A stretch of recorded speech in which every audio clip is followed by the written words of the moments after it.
창조절 6번째 주일 아침입니다. 우리 이 시간 다 함께 찬양하며 예배의 자리로 나아가도록 하겠습니다.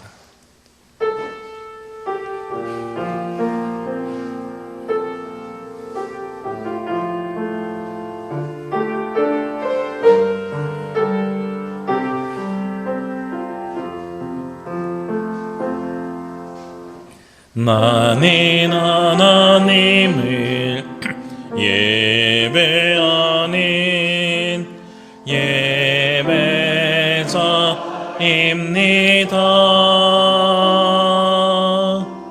내가 서 있는 곳 어디서나 하나님을 예배합니다.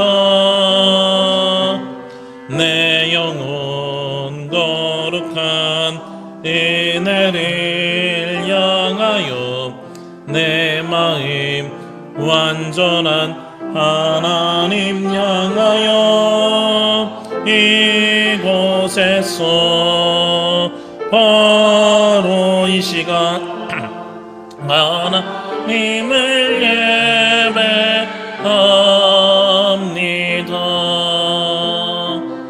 내 영혼 거룩한 은혜를 향하여 내 마음 완전한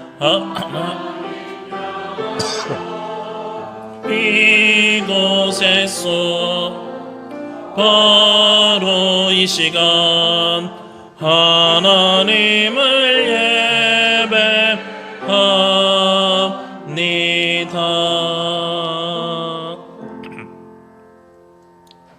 기도드리겠습니다. 너희는 여호와께 감사하며 그의 이름을 불러 아뢰며 그가 행하신 일을 만민 중에 알릴지어다. 그에게 노래하며 그를 찬양하고 그 모든 기사를 전할지어다. 그의 성호를 자랑하라. 여호와를 구하는 자마다 마음이 즐거울지로다. 찬송과 영광과 경배를 받으시기에 합당하신 하나님 아버지, 저희들에게 이토록 좋은 계절을 허락하여 주심에 감사를 드립니다. 하늘이 높고 푸르러진 것처럼 하나님을 향한 우리의 신앙도 드높아지게 하여 주옵소서.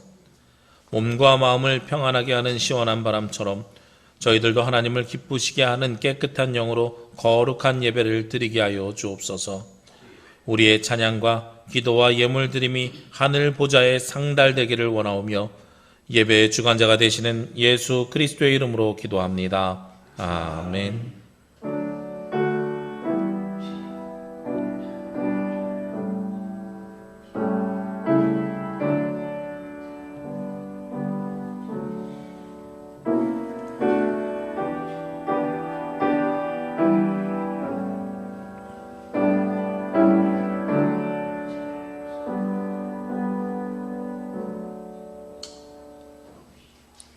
교동문은 29번 시편 65편의 말씀입니다. 하나님이여 찬송이 시온에서 주를 기다리오며 기도를 들으시는 주여 모든 육체가 주께 나아오리이다.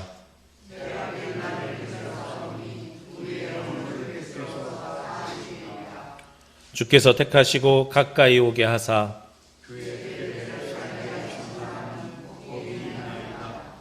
우리가 주의 집 곧 주의 성전의 아름다움으로 만족하리이다.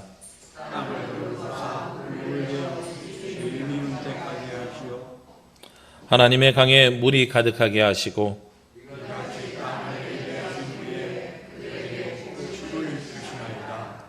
조장은 양떼로 옷 입었고 골짜기는 곡식으로 덮였음에 그들이 다 즐거이 외치고 또 노래하나이다.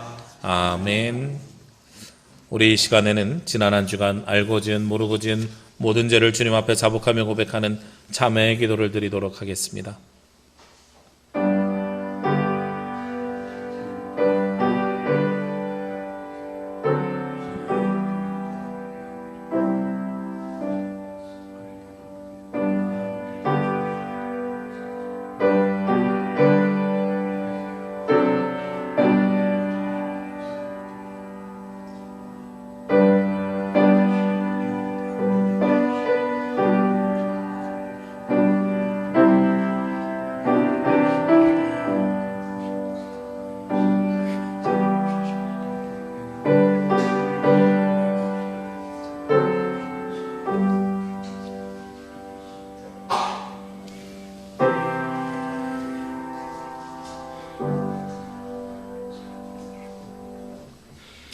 우리를 사랑하시고 날마다 사랑과 은혜를 베풀어 주시는 하나님 아버지, 소는 그 임자를 알고 나귀도 제 주인의 구유를 알건만은 나의 백성은 깨닫지 못하는도다 하신 주의 말씀을 기억합니다. 저희들이 바로 그렇게 하나님을 알지 못하는 백성이었습니다. 하나님께서는 세상에서 방황하는 저희들을 찾아와 주셨고 지명하여 불러주셨고 예수님의 십자가 공로로 의롭게 해주셨으며 약속의 자녀로 거듭나는 은혜를 베풀어 주셨습니다. 그러나 저희들은 그 모든 은총을 잊어버리고 감사도 감격도 없는 완악한 삶을 살고 있습니다. 오히려 하나님을 향해 불평과 불만을 터뜨리며 망령된 말과 행동을 일삼았습니다. 주여, 이 모든 죄를 회개하오니 용서하여 주옵소서. 이제부터는 하나님을 알기에 힘쓰며 그 뜻대로 순종하며 살아가는 주의 백성 되게 하여 주옵소서. 내가 그들의 악행을 사하고 다시는 그 죄를 기억하지 아니하리라. 여호와의 말씀이니라. 나는 이 말씀에 의지하여 이 시간 우리가 구한 모든 죄가 예수 그리스도의 십자가의 보혈로 씻음받았음을 선언합니다. 아멘. 우리의 기도를 들으소서. 키리에 키리에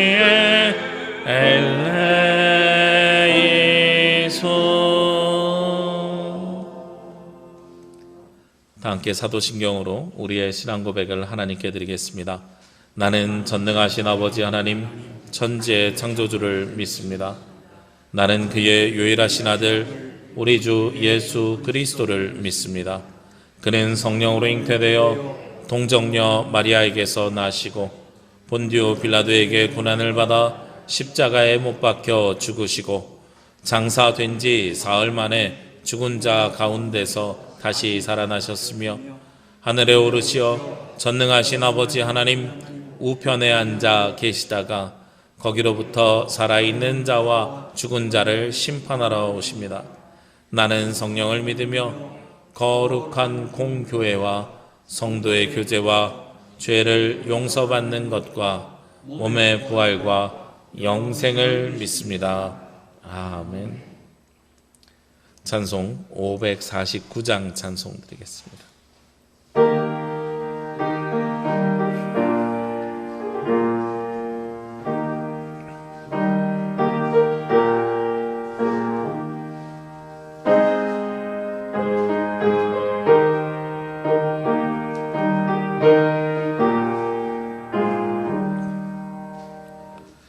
내 주여 뜻대로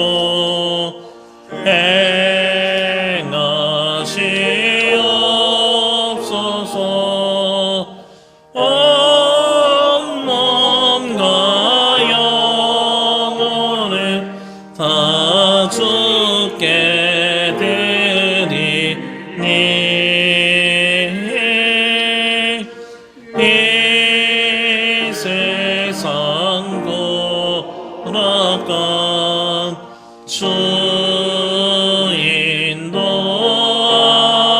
주인도하시고 날 주관하셔서 뜻대로 하소서. 내 주여 뜻대로 행하시옵소서.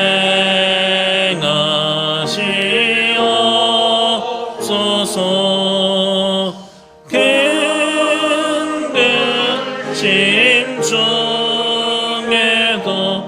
낙심케 마소서.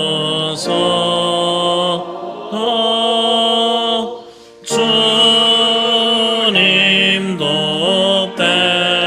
때로는 울기도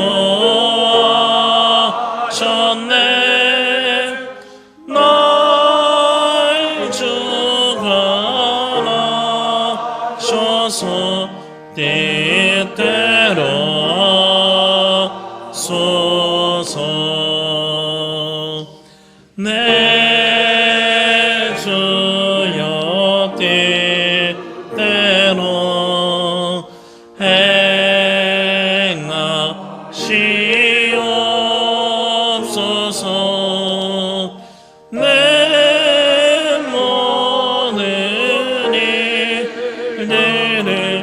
가죽게 맡기고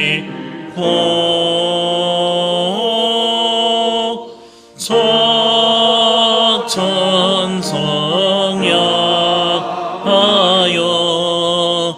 고요히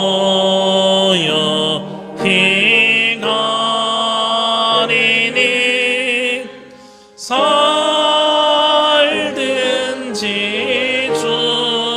죽든지 때때로 하소서.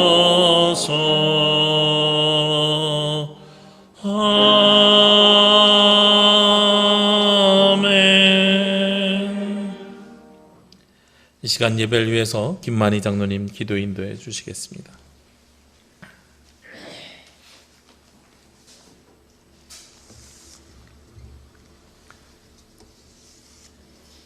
함께 기도하시겠습니다.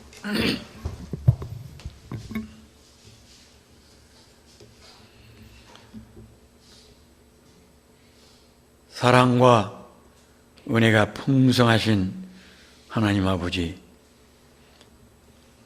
무거운 죄짐을 지고 가는 저의 인생들을 긍휼히 여기셔서 구원의 자녀가 되게 하여 주시고 언제나 주님이 따뜻한 손으로 어루만져 주시며 쉴만한 물가로 인도하여 주실 것을 믿사옵고, 오늘도 주님 전에 나왔사오니 여기 모인 무리 위에 임하셔서 참된 평안과 안식을 내려 주시옵고 하나님 나라의 영원한 안식을 얻게 하여 주시옵소서. 주님, 지난날 노예 이 상태에서 쇠사슬을 풀어주셨고 막막한 죽음의 바들을 가르셔서 구원하여 주신 주님을 배반한 저희들입니다. 아무 죄도 없이 저희를 위해 오신 주님을 못 박으라고 소리를 지른 저희들입니다. 사랑을 배반으로 갚았던 저희들이 온데 어찌 하나님의 진노가 임하지 않겠나이까? 용서하여 주시옵소서. 저희의 죄를 용서하여 주시옵소서.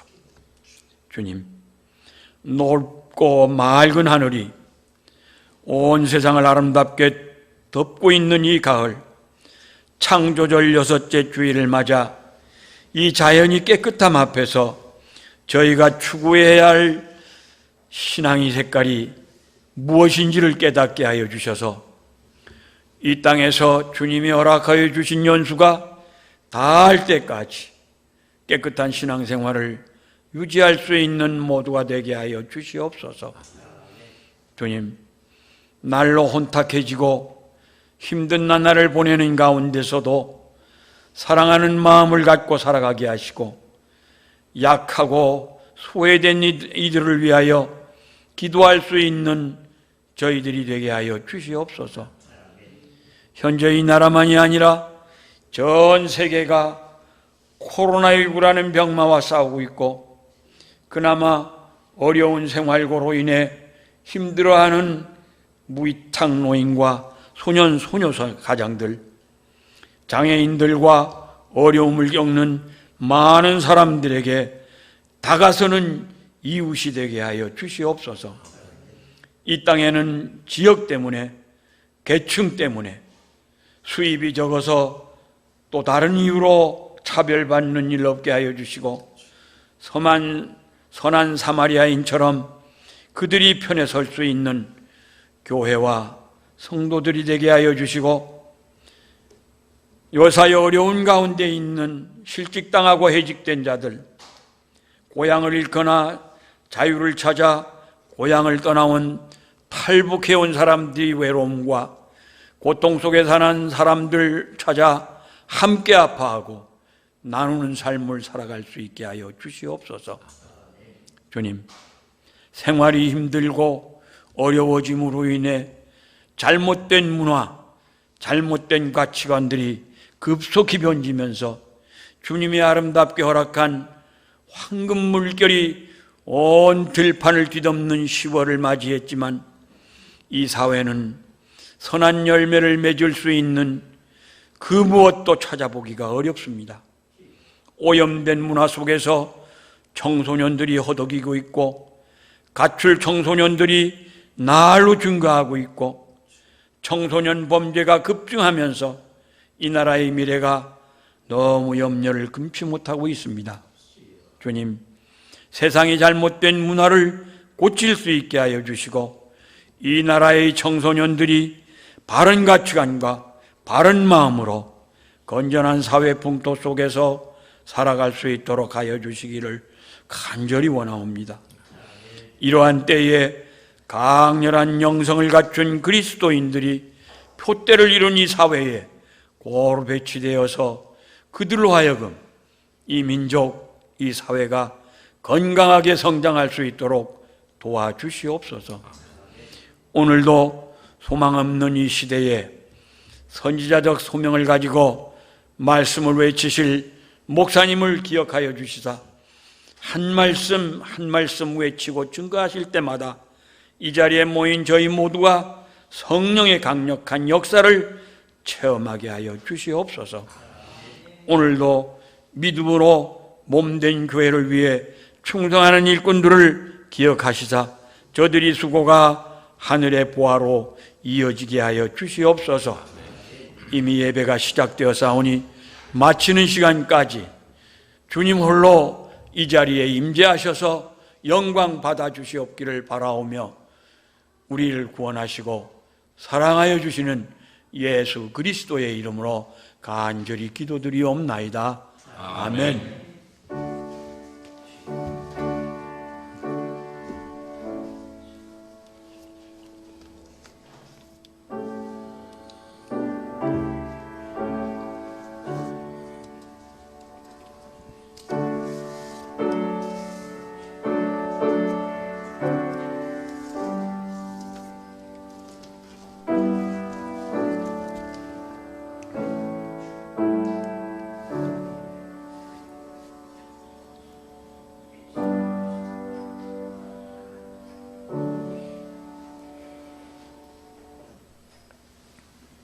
오늘 말씀은 고린도전서 4장 14절에서 21절 말씀입니다. 신약성경 고린도전서 4장 14절에서 21절 말씀입니다.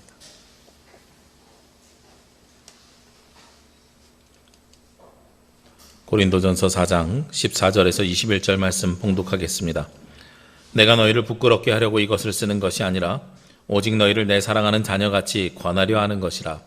그리스도 안에서 1만 스승이 있으되 아버지는 많지 아니하니 그리스도 예수 안에서 내가 복음으로써 너희를 낳았습니다. 그러므로 내가 너희에게 권하노니 너희는 나를 본받는 자가 되라. 이로 말미암아 내가 주 안에서 내 사랑하고 신실한 아들 디모데를 너희에게 보내었으니 그가 너희로 하여금 그리스도 예수 안에서 나의 행사 곧 내가 각 교회에서 가르치는 것을 생각나게 하리라. 어떤 이들은 내가 너희에게 나아가지 아니할 것 같이 스스로 교만하여졌으나 주께서 허락하시면 내가 너희에게 속히 나아가서 교만한 자들의 말이 아니라 오직 그 능력을 알아보겠으니 하나님의 나라는 말에 있지 아니하고 오직 능력에 있습니다. 너희가 무엇을 원하느냐? 내가 매를 가지고 너희에게 나아가랴. 사랑과 온유한 마음으로 나아가랴. 아멘. 주여 우리 맘 여서 주의 말씀을 깨닫게 하옵소서.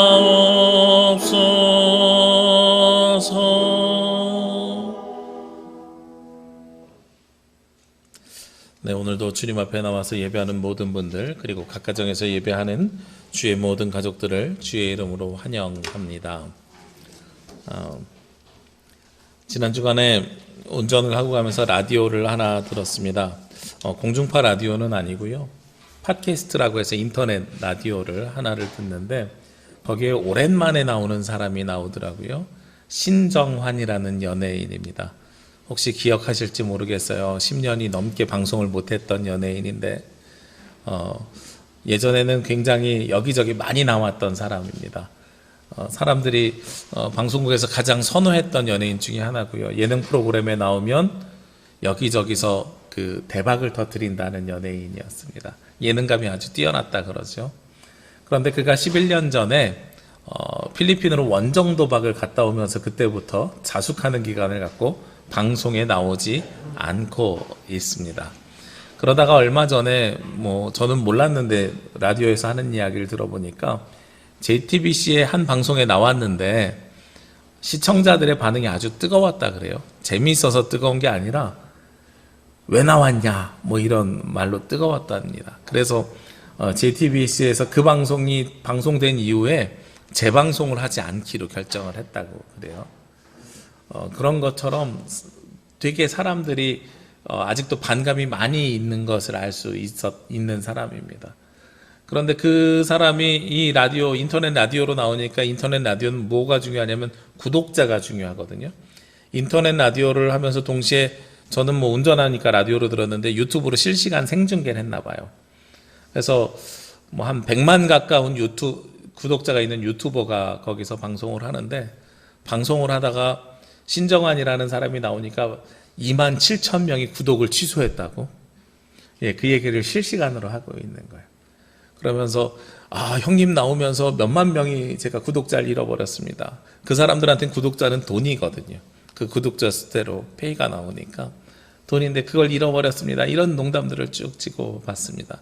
근데 제가 그걸 보면서요 몇 가지 생각이 교차했습니다. 굉장히 조심스럽게 이 신정환이라는 연예인이 말을 하더란 말이에요. 제가 자숙하고 있고요. 모든 것이 저의 불찰이고요. 책임이고요. 이런 이야기들을 끊임없이 이야기마다 해요. 옛날에 왜 도박을 했습니까? 이런 짓궂은 농담에도 굉장히 신중하고 진지하게 대답을 하는데 그런데 사람들이 그 밑에 댓글을 달한 걸 보니까요. 운전 중이니까 제가 댓글을 못 보잖아요. 그 진행자가 댓글을 읽어주는 거예요. 그 진행자에게 저 신정환 안내 보내면 내가 나갑니다. 부터 시작해가지고 자숙합니다. 어쩌고 저쩌고 이야기를 했더니 진정성이 없어 보입니다. 그렇게 겉으로만 사과하지 마세요. 당신은 그래도 나쁜 사람입니다. 끊임없이 이런 댓글들이 달리고 있나 봐요. 제가 그걸 보면서 그런 생각이 들었습니다. 우리 같은 사람은 누군가가 뭐라고 한마디만 해도 불편하잖아요. 사실 싫은 소리 한마디 하는 게 불편하잖아요. 싫은 소리 한마디 하는 것이 불편한데 이렇게 많은 댓글을 들으면서 살아가는 것이 참 쉽지 않겠구나. 힘들겠구나. 저 사람이 지은 죄가 감옥까지 갔다 왔는데 감옥까지 갔다 와서도 계속해서 끊임없이 이렇게 사람들로부터 지적을 받으면서 이야기를 들으면서 방송을 못하는 커다란 죄인가. 심지어 11년이 넘도록 방송에 못 나왔으니까 먹고 사는 것이 어려운 상태잖아요. 나중에 짓궂게 진행자가 물어봐요. 형님 그래서 먹고 사는 거 뭐 먹고 삽니까? 유명한 형님들 차 운전해 주기도 하고 코로나 이전에는 그래도 방송은 못 나가도 행사에 나가서 이렇게 사회도 보고 뭐도 했는데 그것도 못해서 요즘은 운전도 하고 어쩌고 저쩌고 이런 이야기들을 해요. 참 쉽지 않겠구나. 제가 우리 교회 앞에 그 크린하우스가 있잖아요. 크린하우스가 있고 제가 쓰레기를 버리러 가면 여기서 도와주시는 어르신들이 제가 남부교회에서 살고 있고 거기 목사인 줄 다 알고 있기 때문에 쓰레기를 굉장히 신경 써서 버립니다. 그래서 종이 쓰레기 같은 경우는요, 무슨 택배 오면 스카치 테이프 다 떼어가지고 이렇게 다 접어가지고 저희 집에 종이 쓰레기 담는 박스에다가 딱 넣어서 가져가서 싹 부어버려요. 근데 어느 날은 하루 이렇게 쓰레기를 차곡차곡 저는 나름대로 잘 가져갔다고 생각했는데 어르신이 막 뭐라고 하는 거예요. 쓰레기 그렇게 버리면 어떡하냐고. 그래서 어르신 그러면 어떻게 버려야 되는데 그랬더니 규칙에 보면 종이에 노끈으로 묶어가지고 이렇게 내야 된다는 거예요. 아니 그 노끈은 재활용 안 되지 않습니까? 그랬더니 사람들이 똑바로 안 버려갖고 얼마나 힘든지 아냐고. 그러면서 당신 앞에 왔던 사람도 그냥 대충 버리고 와서 그렇다고. 제가 가만히 듣고 보니까 제가 잘못 버린다는 얘기가 아니라 제 앞에 버린 사람한테 화가 난 걸 저한테 화풀이를 하시는 거더라고요. 근데 사실 좀 불쾌한 거예요. 불쾌해가지고 그 다음부터는 언제 정리를 하냐면 우리 교회 예배당 준비를 하고 정리를 하잖아요. 우리 청소를 하고 가셔도 쓰레기는 제가 버리는데 쓰레기를 제가 언제 버리냐면 토요일날 밤 10시에 나오기 시작해요. 그 어르신이 사라진 다음에 그 소리 듣고 싶지 않아가지고 어르신이 퇴근하신 다음에 제가 쓰레기를 버리는 거예요. 이게 어떤 마음들이냐면 사람들이 누군가로부터 불편한 소리, 싫은 소리를 듣고 싶지 않은 마음이 우리에게 누군가에게 다 있는 거죠. 그리고 아까 말씀드렸던 그 신정한이라는 그 연예인은 그것을 지금 11년째 들으면서 살아오고 있더라.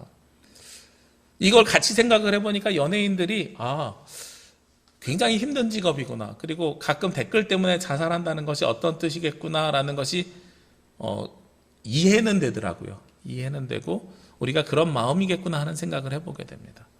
오늘 성경에 보면 14절에 사도 바울이 고린도 교회를 향해서 이렇게 말씀이 시작이 됩니다. 내가 너희를 부끄럽게 하려고 이것을 쓰는 것이 아니라 하고 이렇게 말씀이 시작이 돼요. 사도 바울이 고린도를 향해서 편지를 쓰면서 여러 이야기를 할 것인데 그게 부끄럽게 하려고 하는 것이 아니다라는 거예요. 고린도전서 앞에 1, 2, 3장에 보면은 당파 싸움이나 파벌 싸움에 대해서 이야기를 하잖아요. 그런데 사실 이거는 약과입니다. 앞으로 5장 이후에 사도 바울이 고린도 교회를 향해서 하는 이야기가요. 무엇을 이야기하냐면 고린도 교회가 잘못하고 있었던, 신앙적이지 않았던, 그리고 하나님 말씀에 바르지 않았던 여러 이야기들을 쭉 해나갈 거거든요. 그 이야기들을 해나갈 것인데 그에 앞서서 사도 바울이 먼저 전제를 하는 거예요. 너희들을 부끄럽게 하려고 이것을 쓰는 것이 아니다. 우리가 언제 말씀에 부끄러워하는지 기억하십니까? 보통 사람들이 성경을 읽으면서 말씀을 들으면서 혹은 말씀을 읽으면서 부끄럽게 되는 경우들이 있는데요. 언제 부끄러워하냐면 자신의 죄가 드러날 때예요. 성경에 보면 창세기에 하나님께서 에덴 동산을 만드시고요. 아담과 하와를 지으셨거든요. 아담과 하와가 잘 살았어요. 둘이서 살면서 행복하고 즐겁게 살다가 어느 날 갑자기 부끄러움을 알고 옷을 만들어서 나뭇잎으로 몸을 가리고 나오기 시작합니다. 그 사람들이 부끄러움을 아는 것은 무엇 때문에 그래요? 선악과를 먹었기 때문에 부끄러움을 알게 되었다고 우리가 생각하는데 사실은 선악과 자체를 먹어서가 아니라 하나님께서 먹지 말라는 것을 먹고 그로 인해서 본인이 무엇을 아는 거예요? 하나님께서 아담아 하고 불렀을 때에 내 죄를 알게 된 것이고 내가 부끄러운 것을 알게 되는 거예요. 그래서 몸을 가리기 시작하는 겁니다. 옷을 안 입고 있어서 창피한 것이 아니고 그 말씀 속에 있는 본질은 우리가 죄를 짓기 이전과 죄를 지은 후인 거예요. 하나님의 말씀에 순종해서 사는 것과 순종해서 살지 않은 것의 차이입니다. 하나님의 말씀에 따르지 않았기 때문에 그때부터 사람들이 무엇을 하기 시작했냐면 부끄러움을 알게 되는 거예요. 오늘 성경을 통해서 우리가 다음 주부터 5장부터 쭉 읽어나가는데요. 어려운 일들, 우리에게 부끄러운 일들을 계속해서 드러냅니다. 그런데 그 부끄러운 일들을 드러내는 것이 정죄하려고 너 잘못했다고 이렇게 비난하려고 이렇게 드러내는 것이 아니고요. 어떤 마음으로 이것들을 다 이야기를 하느냐? 14절 중반 이후에 보면 오직 너희를 내 사랑하는 자녀같이 권하려 하는 것이라. 자녀에게 이야기하는 것처럼 사랑하는 사람에게 권하려고 하는 것이다 라는 거예요. 이 두 가지가 차이가 있는 거죠. 잘 생각해 보시자고요. 여러분 가정에서 자녀들에게 자꾸 이야기를 하잖아요. 어떤 말들을 해요? 잔소리 같은 거 하죠. 그게 너 잘못했어, 창피 한번 당해봐야 돼, 이런 마음으로 부모가 자녀에게 잔소리합니까? 아니잖아요. 아니라고요. 우리가 자녀에게 잔소리하는 이유는 그 아이가 온전하게 자라가지고 온전한 인격으로 살기를 원하는 마음으로 자꾸 이야기를 하는 겁니다. 잘못된 것들을 이야기하는 거예요. 오늘 사도 바울도 그런 마음으로 이 고린도 교회에 편지를 쓰면서 하나님의 말씀을 전하고 있노라 라고 이야기하는 겁니다. 저희 가정에 두 아들이 있거든요. 제가 일부 때는 실명을 이야기하지 못했어요. 어느 아들이라고. 왜냐하면 그 아이가 뒤에 가서 영상 봉사를 하고 있어가지고 지금은 없는 아들이에요. 그러면 누군지 대충 아시겠죠? 제가 누구라고 얘기는 하지 않겠지만 그 아들이 항상 습관이 잘못된 게 있어요. 어떤 습관이 잘못된 게 있냐면 저랑 비슷해서 기관지가 안 좋아서 코가 많이 생기는데 코를 풀고 나면 휴지를 쓰레기통에 넣어야 되는데 코를 풀고 나면 그 자리에다 이렇게 놓는 거예요. 그러다 보니까 조금만 있다 가면은 수북하게 휴지가 이렇게 쌓여 있기도 해요. 책상에. 그럼 부모된 입장에서 뭐라고 이야기해야 돼요? 쓰레기를 버려라. 휴지를 쓰레기통에 버려라. 처음엔 버려줬는데 요즘은 제가 손이 없어서 버리라고 말하는 게 아니라 습관을 고칠 때까지 이야기해봐야 되겠다. 버려라 그랬는데 지금도 그대로 해요. 한 1년 정도 버려라 해도 그대로 놓고 있어요. 근데 그 버리라고 이야기하는 것이 너 잘못했어, 부끄러워야 돼, 정죄받아야 돼, 이런 마음으로 합니까? 아니죠. 아이가 밖에 나가서도 그 습관을 가질까 봐 걱정하면서 하는 이야기인 거예요. 습관이 변해야 되고 삶이 변해야 되거든요. 쓰레기는 쓰레기통에 넣어야 되고 내 삶의 주변은 항상 깔끔하게 정리를 해야 되고 그런 것들을 바라고 있는 부모의 마음이 그 안에 들어가 있다는 겁니다. 그러니까 지난주에도 평가는 할 수 있지만 정죄하지 말라고 제가 말씀드렸잖아요. 그런 것처럼 사도 바울이 고린도 교회에다가 이 말씀을 쓰고 기록하는 이유가 우리의 잘못된 것, 부끄러운 부분들을 드러내서 정죄하려고 하는 것이 아니라 그것을 수정하고 교정해서 온전케 하기를 원하는 마음이라는 거예요. 디모데후서 3장 16절에 보면 하나님께서 우리에게 성경을 허락하신 이유가 그리스도의 사람으로 온전케 하려 함이라 이렇게 말씀하고 있거든요. 우리가 온전한 그리스도인으로 성장할 수 있도록 이 말씀을 기록하고 이 말씀을 우리에게 주고 계시다 하는 겁니다. 그러면서 사도 바울이 다시 한번 강조합니다. 내가 아버지의 마음으로 너희들에게 이런 이야기를 하노라라는 것을 15절에 한 번 더 강조해요. 그리스도 안에서 1만 스승이 있으되 아버지는 많지 아니하니 그리스도 예수 안에서 내가 복음으로써 너희를 낳았습니다. 스승은 1만 명이 있다는 겁니다. 지식을 가르쳐 줄 수 있는 사람은 많이 있는데 너를 진짜로 온전하게 해주는 사람은 없어. 왜냐하면 내가 너희를 복음으로 낳았기 때문에 내가 너희를 아버지와 같은 마음으로 지금 말씀을 전하고 있는 거야 라고 말하는 거죠. 그러면서 사도 바울은 본인이 갈 수 없으니 누구를 보내냐면 디모데라는 대리자를 보냅니다. 오늘 17절 말씀에 보면 이로 말미암아 내가 주 안에서 내 사랑하고 신실한 아들 디모데를 너희에게 보내었으니 하고 말씀하고 있어요. 고린도 교회가 어떤 상황이었죠? 나는 바울파야, 난 아볼로파야, 난 게바파야, 난 그리스도파야 당파 싸움하고 있는 지역이에요. 당파 싸움만 하고 있는 것이 아니라 그리스의 철학이 발전돼 가지고 철학적인 수사가 발전돼 가지고 자신들의 지식을 자랑하고 있던 데가 고린도 교회입니다. 그러다 보니까 무엇이 사라졌다고 사도 바울은 판단하고 있냐면 하나님의 말씀의 본질이 사라졌다고 판단해서 안 되겠다. 성도들끼리 모여서 있는 이 교회 공동체가 가지고 있는 한계가 있구나. 그러니 내가 목회자를 파송해야 되겠다. 이런 마음으로 디모데를 보내는 거예요. 하나님께서 남부교회에 저를 보내신 이유가 아마 같은 마음이실 거라고 저는 미루어 짐작합니다. 우리끼리 있으면 하나님의 말씀을 보지만 하나님의 말씀을 자의적으로 해석하거나 혹은 하나님의 말씀을 내버려 두고 세상의 규칙들을 가지고 와서 그 규칙대로 이 이야기들을 해나가게 되면 그러면 나중에 어떻게 돼요? 우리가 하나님의 본질을 찾지 못하고 하나님께서 세우신 교회 공동체가 아니라 세상의 친목단체로 변질될 수 있거든요. 그러니까 그렇게 하지 않기 위해서 디모데를 오늘 고린도 교회에다 보내는 겁니다. 하나님께서 영적인 지도자를 세우는 겁니다. 그러면서 17절 이후에 보면 그가 너희로 하여금 그리스도 예수 안에서 나의 행사 곧 내가 각 교회에서 가르치는 것을 생각나게 하리라. 하나님께서 그리고 오늘 사도 바울이 디모데를 고린도 교회에 보내는 이유가 무엇이라고요? 이미 전한 말씀이 생각나게 하려 함이라 하고 말씀하고 있어요. 여기 계신 분들은요, 대부분 다 세례를 받으신 분들입니다.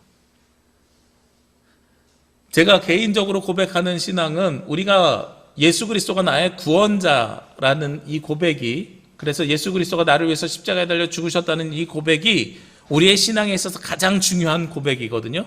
그런데 그 고백을 우리 성도들이 언제 가장 열심히 할까 생각을 해보면 세례 받을 때예요. 여러분들은 이미 세례를 받으셨다는 것은 그 고백을 이미 하셨다는 겁니다. 그런데 우리가 이미 그 고백을 했는데 그 뒤로 자꾸 그것을 망각하고 잊어버리고 살아가고 있는 거예요. 그래서 오늘도 주일날 예배를 드리면서 설교를 통해서 말씀을 통해서 그것을 다시 한번 일깨우고 생각나게 하는 겁니다. 디모데를 보내는 이유도 거기에 있는 겁니다. 고린도 교회 상황을 보시자고요. 사도 바울이 이미 사도행전 18장에 보니까 복음을 전했어요. 1년 반 동안 거기서 거했다고 말씀하고 있습니다. 사도 바울이 고린도 교회에서 있으면서 고린도 사람들에게 말씀을 전했거든요. 그리고 지금은 떠나 있는 상태예요. 고린도 교회 사람들이 복음을 안 들었을까요? 들었을까요? 이미 들은 겁니다. 복음을 듣고 자기네들끼리 모여서 신앙생활 공동체를 이루면서 살아가는데 자꾸 복음의 본질로 가는 것이 아니라 너는 바울에게 배웠니? 나는 아볼로에게 배웠는데 난 다르게 배웠어. 왜 네가 갖고 있는 복음이랑 내가 갖고 있는 복음이 다르지? 지금처럼 심지어 성경책이 있던 때가 아니라 구전으로 말씀이 전해지던 때니까 왜 너랑 나랑 다르지? 야야 게바는 베드로는 또 달라. 그러니까 자꾸 파벌이 생기는 거거든요. 이걸 정리해야 되는 거예요. 그래서 디모데를 보냈고 디모데를 통해서 무엇이 생각나게 하려고 하는 것이냐면 바울이 처음으로 고린도 교회에 전했던 복음, 하나님의 말씀이 생각나게 하려고 하는 거죠. 우리가 매주 주일날 모여서 예배드리는 이유가 무엇이냐? 바로 그 복음이 생각나게 하려고, 내가 처음 세례받을 때 그 뜨거움이 생각나게 하려고 우리가 매주 모여서 예배를 드리는 겁니다. 제가 아까 세례를 받을 때 우리는 대부분 가장 뜨겁다고 말씀을 드렸잖아요. 가장 뜨거운 상태에서 예수 그리스도를 나의 구원자라고 고백하는 것이 세례라는 겁니다. 근데 제가 신뢰하지 않는 세례가 사실 하나 있어요. 군대에서 받는 세례예요. 저도 군종병으로 있으면서 저희 신교대 800명 중에 700명에게 세례를 주는 행사를 진행한 적이 있는데 그땐 제가 안수를 받지 않았으니까 제가 세례를 할 수는 없죠. 그런데 그 행사를 준비하는데 그 행사를 준비하다 보면 참 세례가 값없이 나눠져요. 정말로. 800명 중에 어떻게 700명이나 세례를 받을 수 있습니까? 이게 말이 안 되는 거거든요. 이게 밖에 나와가지고요. 세상에서 이야기하면 이거 말이 안 되는 세례 인원입니다. 학교에서 학생들에게 세례 받으라고 이야기하면 전교생 500명 중에 800명 중에 700명은 최소한 450명은 세례를 받아야 되는데 그게 가능하겠냐고요. 불가능한 일이에요. 근데 군에선 가능해요. 왜 가능하냐면 저희 같은 군종병들은 그 세례를 초코파이 세례라 그러거든요. 절이나 천주교에서 초코파이 하나 줄 때 2개 주니까, 이거 옛날 어른들이 하신 말씀이고요. 저도 이미 군 생활한 지 20년이 지났는데 20년 전에는 어떻게 변했었냐면 신교대 군종병이 그렇게 광고합니다. 다음 주에 혹은 다다음 주에 세례가 있는데 신청하라. 세례를 받으면 여러분 군 생활할 때 꼭 필요한 손톱깎이 세트 줄 거야. 일단 이걸로 꼬셔요. 그 다음에 두 번째로 뭘로 꼬시냐면 보통 때는 초코파이 나눠주지, 그런데 세례 받을 때는 햄버거 줘. 그것도 롯데리아 햄버거 줄 거야. 제가 그래서 군종병 하면서요, 동두천 롯데리아랑 의정부 롯데리아를 열심히 다녔어요. 거기에 아주 우수 고객이에요. 가면 기다리는 동안에 햄버거 하나씩을 그냥 줘요. 한 번 가면 700개씩 제가 주문하니까 햄버거 700개요? 선생님 그럼 다음 주 목요일까지 언제까지 준비해야 돼요? 다음 주 무슨 요일까지? 이렇게 하거든요. 그리고 또 하나 주는 게 있어요. 겨울에는 좀 덜한데 여름에는요, 너네 덥지? 콜라 줄 거야. 훈련소 때는 여름에도 따뜻한 물 먹이거든요. 근데 거기서 콜라 준다니까 막 사람들이 모여요. 그래서 여름에 세례받는 비율이 높아요. 그리고 마지막으로 결정적으로 한 방을 이렇게 탁 칩니다. 어떻게 치냐면 세례를 주는데 그냥 목사님들이 하는 게 아니라 서울에 있는 큰 교회 청년부가 와서 그날 찬양 인도해. 여자 청년들 나와. 그러면 갑자기 세례받는 인원들이 급증해요. 네. 그래서 700명씩 세례를 줍니다. 우리 교회에서는 세례를 줄 때 4주간의 교육기간을 거칩니다. 그 4주간의 교육기간을 어떻게 구성했냐면 삼위일체 하나님을 고백하게 하고, 그리고 기독교의 기본교리인 성경이 무엇인지, 그리고 하나님 나라가 무엇인지, 말씀이 무엇인지를 알게 하고, 그리고 우리가 고백하는 주기도문과 사도신경의 뜻을 알려드립니다. 그렇게 세례교육을 하고 있어요. 초대교회는 세례를 받는데 얼마나 걸렸을까요? 초대교회는 최소한, 오늘 사도 바울이 고린도교회 편지를 쓰던 이 시절에는 최소한 6개월에서 많게는 1년 6개월 정도의 기간이 걸쳐서 세례교육을 받는다 그래요. 그런데 그때 받는 세례교육은 지금 우리가 받는 세례교육이랑 다릅니다. 뭐가 다르냐면 첫 번째 가장 중요한 것이, 그때는 세례를 받았다고 하면 그리스도인이 되는 것이고, 그리스도인이 됐다고 하면 로마 군인으로부터 핍박을 받을 수 있는 거예요. 그래서 콜로세움에서 사자와 싸울 수 있는 상황까지도 내몰릴 수 있습니다. 즉 세례 교육을 받는다는 것은 목숨을 걸고 받는다는 거예요. 그러면서도 6개월 내지 1년 반 동안 그 교육을 받는 것이 그때 세례입니다. 그러니까 그 기간 동안에 세례를 받으면은요, 이미 어떻게 됐다는 거예요? 복음의 진수를 다 깨닫고 복음의 본질을 알고 예수님이 나의 구원자임을 이미 고백하는데 내 목숨과도 받고 썼을 만큼 고백한 것이 오늘 초대교회 사람들의 모양과 모습인 거예요. 그러니까 새로 뭘 전하는 것이 아니라 이미 복음을 들은 사람이고 말씀을 들은 사람들이라는 겁니다. 저는 아까 제가 군 세례를 신뢰하지 않는다 그랬잖아요. 군에서 세례받은 분들이 계시다고 하면 제가 그분들에게 항상 권하는 게 있습니다. 뭐라고 권하냐면 세례를 2번 줄 수는 없거든요. 그러니까 유아 세례를 받은 학생들이 견신례를 받는 것처럼 군에서 세례를 받으셨으면 견신례를 한 번 더 받으시는 게 어떻겠습니까? 최소한의 4주간의 세례 교육을 받으시면서 삼위일체 하나님을 고백하고 기독교 교리의 기본적인 고백을 같이 하시는 게 어떻습니까? 하고 항상 권합니다.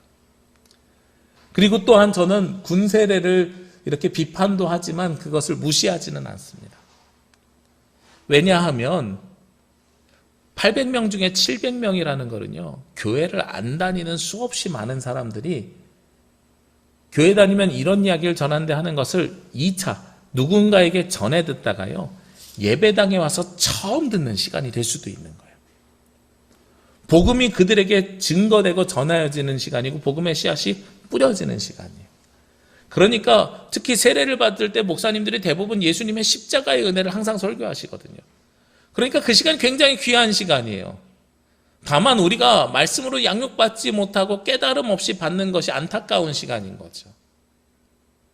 그래서 그때 복음이 증거된 사람들이 나중에 다시 회개하거나 혹은 다시 예수님을 알기 원해서 견신례 교육을 받고 다시 견신례 절차를 밟으면 저는 굉장히 귀한 일이 된다고 생각을 합니다.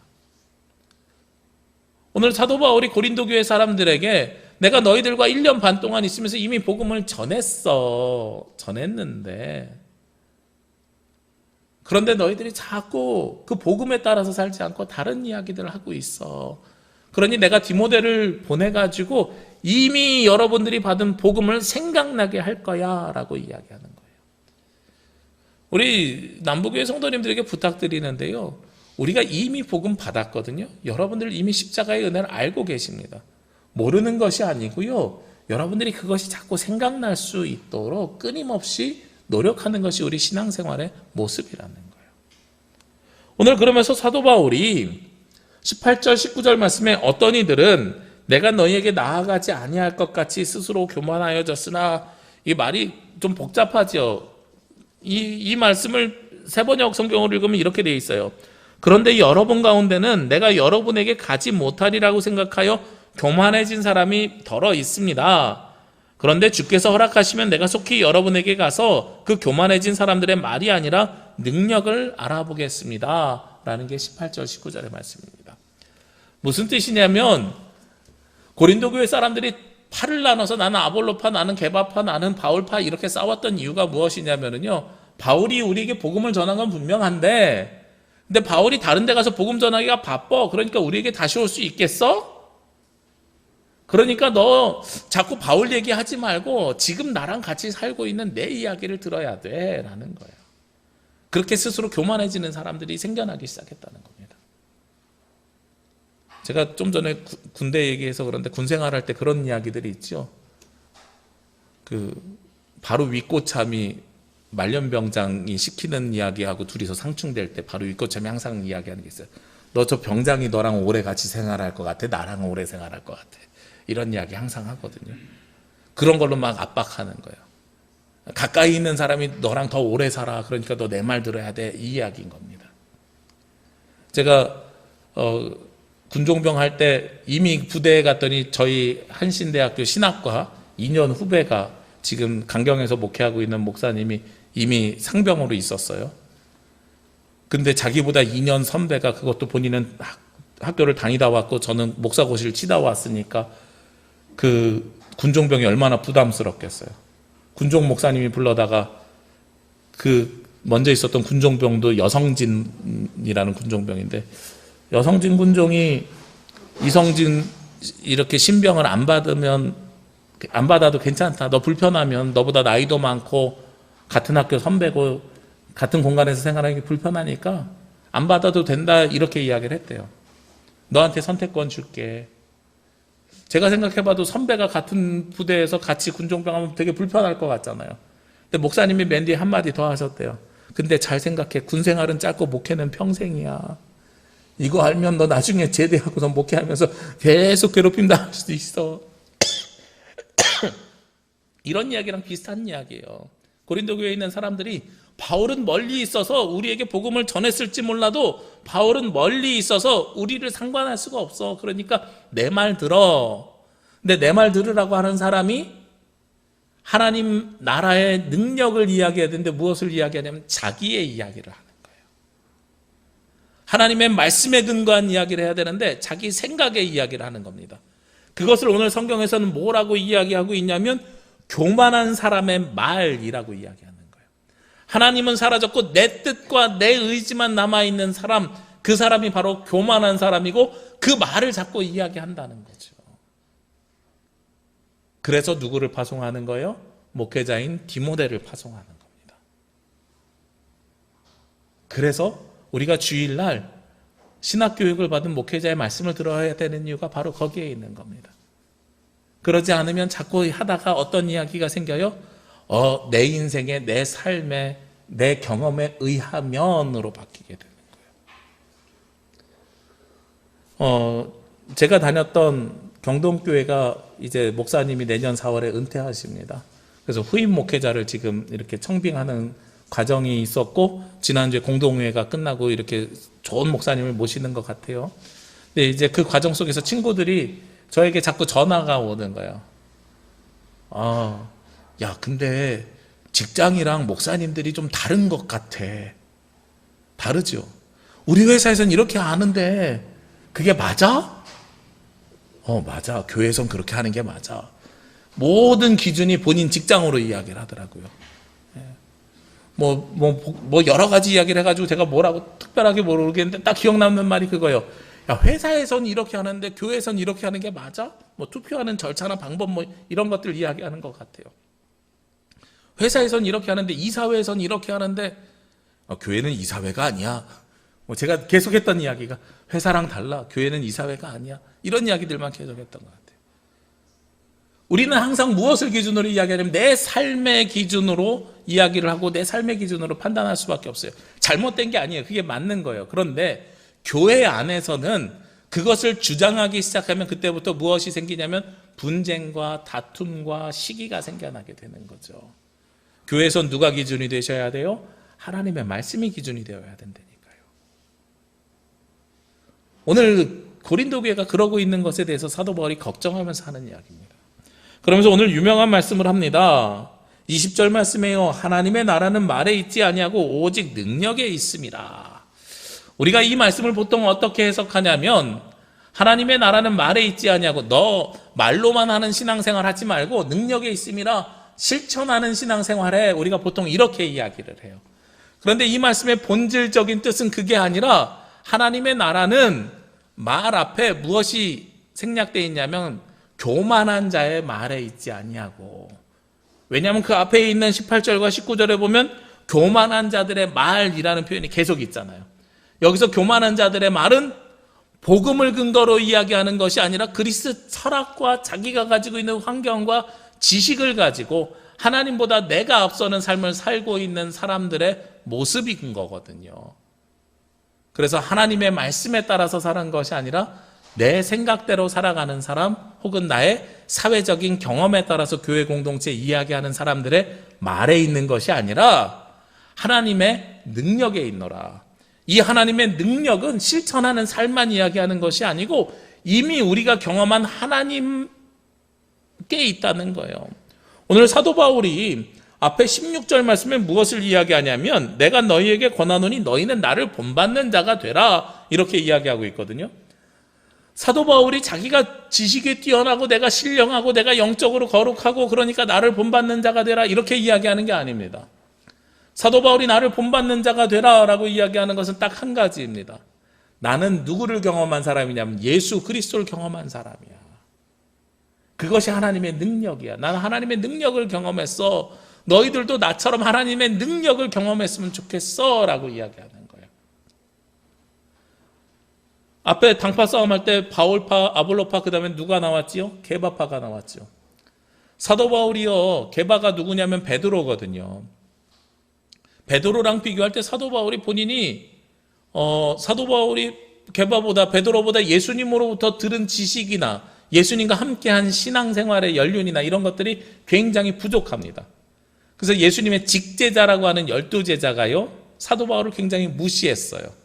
그래서 갈라디아서 2장에 보면 사도 바울이 디도를 데리고 밥 먹으러 예루살렘 회의에 참석했는데 베드로, 야고보, 요한이 탁 치고 일어나요. 나는 이방인과 밥 먹을 수 없어. 그러면서 논쟁이 벌어지는데 누가 너를 사도라 그랬어? 사도는 예수님의 직제자 12명밖에 없어. 이러면서 싸움이 있었어요. 논쟁이 있었어요. 그러다가 사도 바울이 복음의 본질을 가지고 반박했더니 나중에 어떻게 끝나냐면 둘이서 악수를 하면서 같이 식탁의 교제를 이어갑니다. 그러니까 정통성에서 무시를 당했던 것이 사도 바울이었고요. 그래서 게바파가 있었을 수도 있어요. 그런데 이 베드로도 경험을 했고 사도 바울도 무엇으로 이야기를 했냐면 사도행전 9장에서 다메섹 도상에서 예수님을 사도 바울이 만나거든요. 베드로야, 너만 예수님 만났냐? 나도 예수님 만났다? 네가 만난 예수님은 예수님이 십자가에 달리기 전에 살아있을 때 만난 예수님이라면 나는 사도행전 9장에서 다메섹 도상에서 살아계신 예수님, 십자가에 달려서 부활하신 예수님을 나도 만났어. 나도 그 은혜가 있어. 나도 그 능력이 우리 가운데 임하고 있는 거야 라고 말씀하고 있는 거예요. 그것으로 사도권을 인정받았어요. 갈라디아서 2장에서요. 그러니까 여기서 이야기하는 하나님의 나라는 말에 있는 것이 아니라 능력에 있다는 것은요, 우리가 세상 사람들의 이야기를 공동체 안으로 가지고 들어오지 말고 이미 우리가 하나님으로부터 받은 은혜, 경험, 그것을 디모데를 통해서 어떻게 한다 그랬어요? 생각나게 한다 그랬잖아요. 우리가 생각해내고 그리고 그것을 드러내는 것이 바로 하나님의 나라의 삶을 살아가는 것이다 라는 거예요. 지난 주간에요, 제가 참 좋아하고 존경하는 선배님이 돌아가셨습니다. 50대 후반의 나이에 소천하셨어요. 참 안타까운 일이에요. 한 4년 전인가 목회를 열심히 하시다가 안식년을 얻어가지고 산티아고 순례길을 걸어가신다고 가셨어요. 그러면서 걸으면서 묵상하고 걸으면서 묵상하다가 그 순례길에서 한 의사를 만났대요. 그 의사 청년이 목사님에게, 목사님, 한국에 돌아가시면 종합검진을 꼭 받아보셔야 될 것 같아요. 같이 식사해보니 제가 조금 의심되는 게 있어서 그러니 꼭 받아보십시오. 그래서 오자마자 종합검진을 받았대요. 받고 나니까 파킨슨이래요. 그런데 제가 옆에서 지켜보니까 다른 분들 한 20년 동안 진행될 게 3년 만에 진행이 돼버렸어요. 그래서 지난 3월 달인가요? 가족들이랑 제주에 오셔서 저한테 연락을 한번 주셨어요. 그때 뭐라고 말씀하셨냐면 내가 마지막 가족여행이 될 것 같아. 차에서 타고 내리면서도 끊임없이 넘어지시는 거예요. 식사도 잘 못하시더라고요.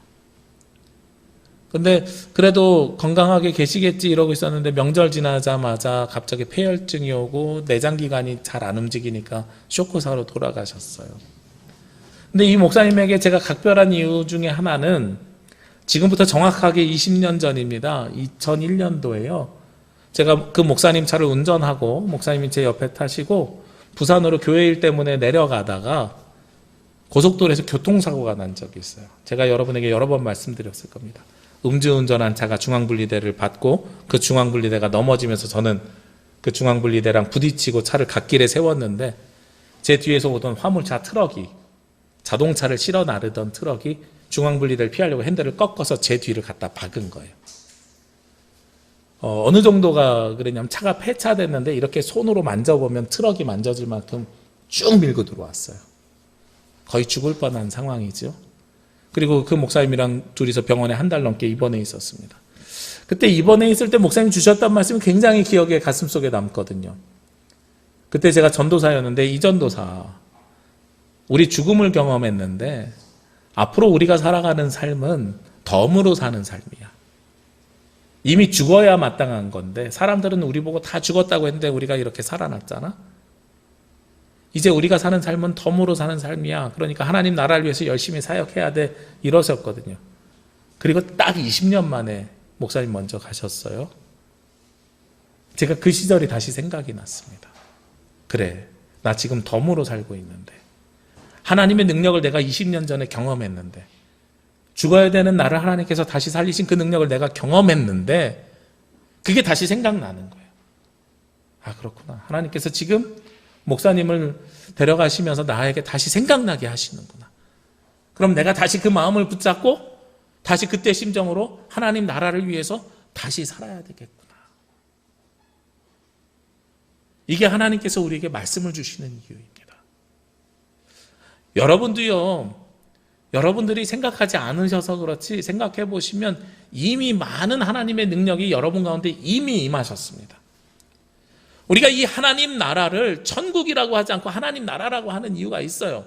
저는 천국이란 표현보다 하나님 나라라는 표현을 훨씬 더 좋아하거든요. 천국이란 표현은 하늘과 땅을 구별합니다. 그래서 죽음 이후의 삶과 지금 이 생에서의 삶 이렇게 두 개를 구별해요. 그런데 하나님 나라는요, 하나님이 통치하시는 나라라서 우리가 죽음 이후에 가는 나라가 아니라 이 땅에서 이미 시작한 나라예요. 예수님이 2000년 전에 이 땅에 오심을 통해서 이미 시작된 나라예요. 어디에 그 증거가 있냐면 여러분들이 매주 고백하는 주기도문에 있습니다. 하늘에 계신 우리 아버지여, 이름이 거룩히 여김을 받으시오며 나라가 임하시오며.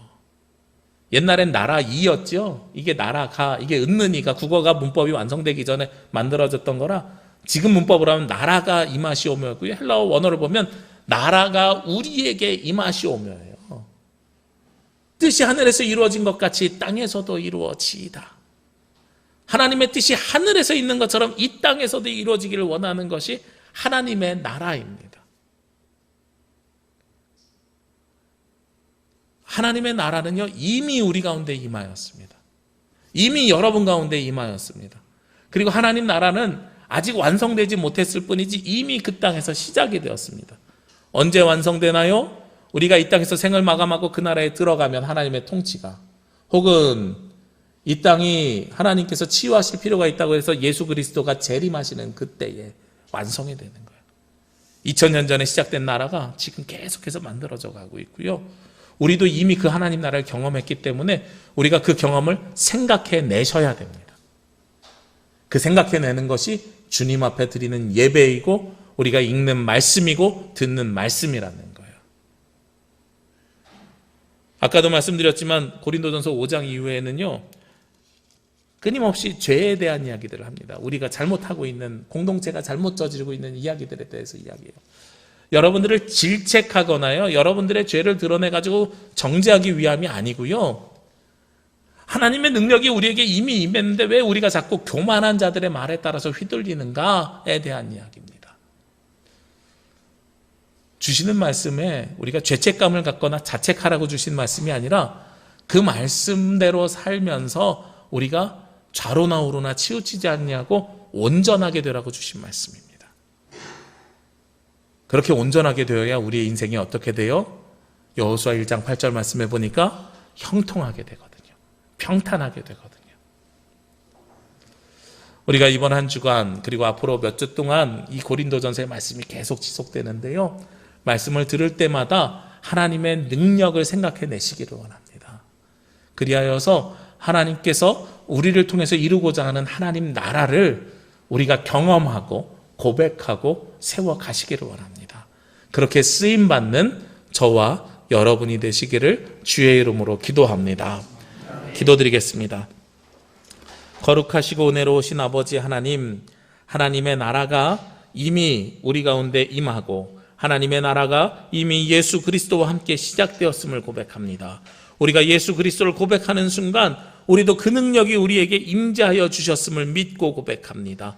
아버지 하나님, 우리 성도들이 주님 앞에 나와 예배하며 하나님의 말씀을 볼 때마다 그 능력이 생각나게 하여 주옵시고 그 능력을 경험하게 하여 주옵시고 그 능력으로 말미암아 하나님 나라를 만들며 이루며 하나님 나라를 위해 쓰임받는 자녀들 되게 하여 주시옵소서. 이 모든 말씀 예수 그리스도의 이름으로 기도합니다. 아멘.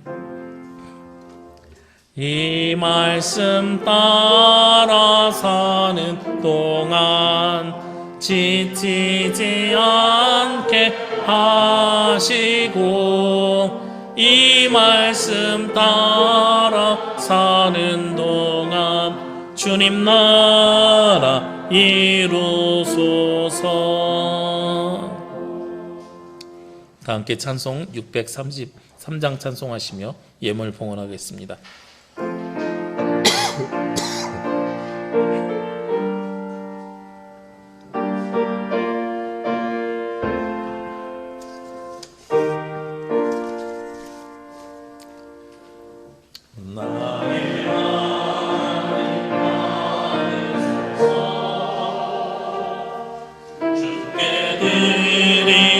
이 예물을 소리 높여 감사로 주께 드리네. 아멘. 기도드립니다.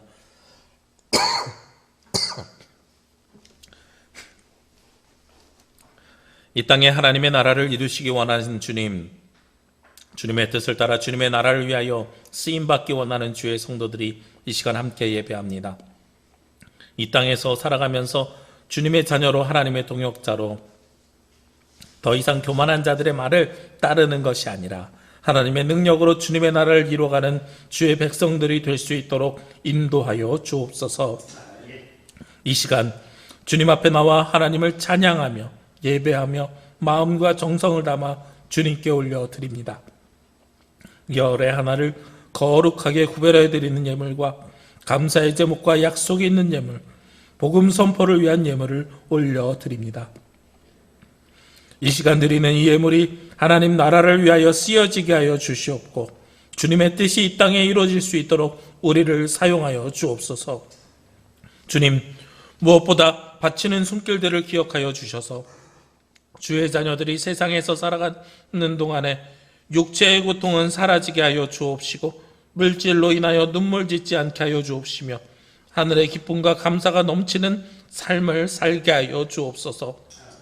그리하여 이 땅에서 그 삶을 살아가는 동안에 주의 자녀들이 형통하게 하여 주옵시고 좌로나 우로나 치우치지 아니하게 하시고 평탄한 길을 걸어갈 수 있도록 도와주시옵소서. 오늘 이 시간 위에 하늘의 은혜와 평강이 넘치기를 원하오며 이 모든 말씀 예수 그리스도의 이름으로 기도합니다. 아멘. 주님의 평화와 위로가 창조된 세상 곳곳에서 예배하는 모든 가정과 성도들 위해 함께 하시기를 기도합니다. 네, 오늘은 창조절 6번째 주일입니다. 우리 창조질서 회복과 창조질서 보전을 위해서 함께 동참해 주시는 성도님들 되시기를 원합니다. 함께 부르는 찬양 세 번째 성도의 노래 악보 입구에 있습니다. 우리 교회 밴드에 음원 있습니다. 함께 많이 불러주시고 동참해 주시고 그리고 고백해 주시기를 부탁드립니다. 구약 예언서 통독이 진행 중입니다. 우리 많이 참여해 주고 계시는데요. 사실 이 예언서 말씀 읽는 것이 쉽지 않습니다. 회개하라는 말씀이 주거든요. 예언서는 이 땅이 악하여졌다 회개하라 이런 이야기이기 때문에 우리 복음서의 말씀처럼 복이 되는 말씀도 아니고 그리고 출애굽기처럼 구원의 역사에 대한 이야기도 아니고 그리고 다윗 왕의 이야기처럼 스토리가 있는 이야기도 아니고 밑도 끝도 없이 너 잘못했어 회개해 이런 이야기거든요. 그럼에도 불구하고 우리가 들어야 되는 말씀이고 함께 고백해야 되는 말씀이 될 줄로 압니다. 그래서 짧게 쪼갰어요. 30분 정도 하루 시간 내셔서 말씀 함께 읽으시면 감사하겠고요. 밴드를 통해서 들으시면 더 감사하겠고요. 그리고 소감이나 기도문 안 남기셔도 됩니다. 그냥 내가 오늘 읽은 말씀 중에서 찔리는 말씀이 있어도 괜찮아요. 꼭 은혜의 말씀에서 막 감동적이야 이런 말씀 아니어도 돼요. 찔리는 말씀, 그리고 문맥이 안 맞아도 괜찮습니다. 이 말씀은 무슨 왕에게 주는 이야기가 아니라 나에게 주시는 말씀 같아. 이런 것들 그냥 그대로 한번 기록해 주시면 우리가 서로 함께 나눌 수 있거든요. 그렇게 밴드로 남겨주시면 감사하겠습니다.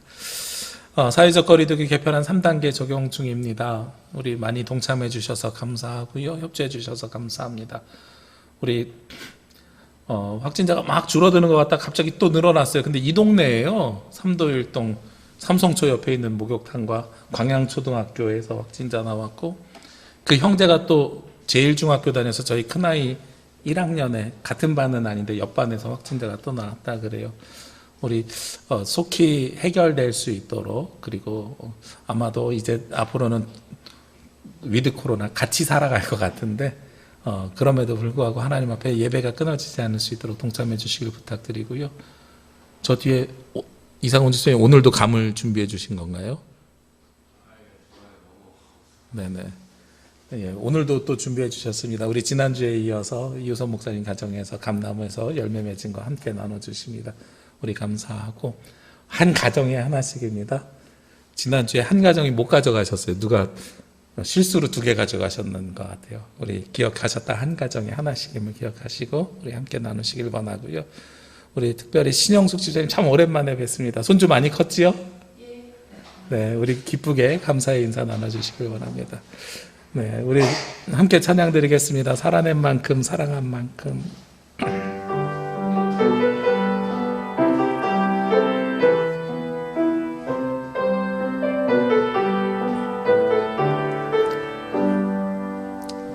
예수를 만난 자 새로이 눈 뜨고 예수를 아는 자 그 말씀 들으리. 예수를 따르는 자 어느 곳에 있어도 주의 인내를 담대히 선포하리라. 예수를 만난 자 새로이 눈 뜨고 예수를 아는 자 그 말씀 들으니.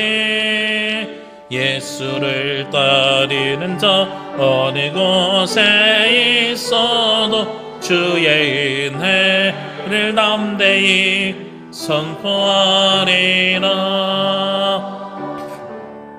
주님의 뜻대로 살아낸 만큼 자유를 얻으니 살아낸 만큼 예수의 마음으로 사랑한 만큼 평안을 얻으니 사랑한 만큼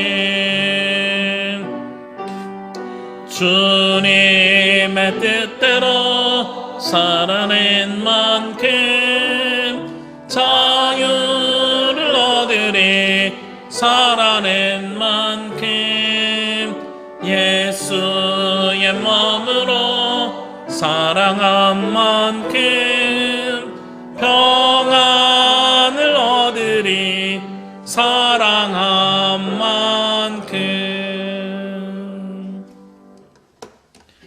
이제는 우리를 복음으로 낳아주신 예수 그리스도의 은혜와 하나님의 능력에 의지하여 하나님 나라를 이루기를 원하는 아버지 하나님의 크신 사랑하심과 주의 사역을 감당할 수 있도록 끊임없이 우리를 도와주시는 보혜사 성령님의 역사하심이 이번 한 주간 우리가 입술로 고백하는 신앙이 하나님의 능력에 의지하여 삶으로 드러나며 나타나기를 원하는, 그리하여 하나님 나라를 이루는데 쓰임받기를 소망하는 제주나무교회 모든 성도들 머리 위에와 이 시간 각자의 자리에서 하나님을 예배하는 모든 가정 위에 지금부터 영원까지 함께 하시기를 간절히 축원하옵나이다. 아멘.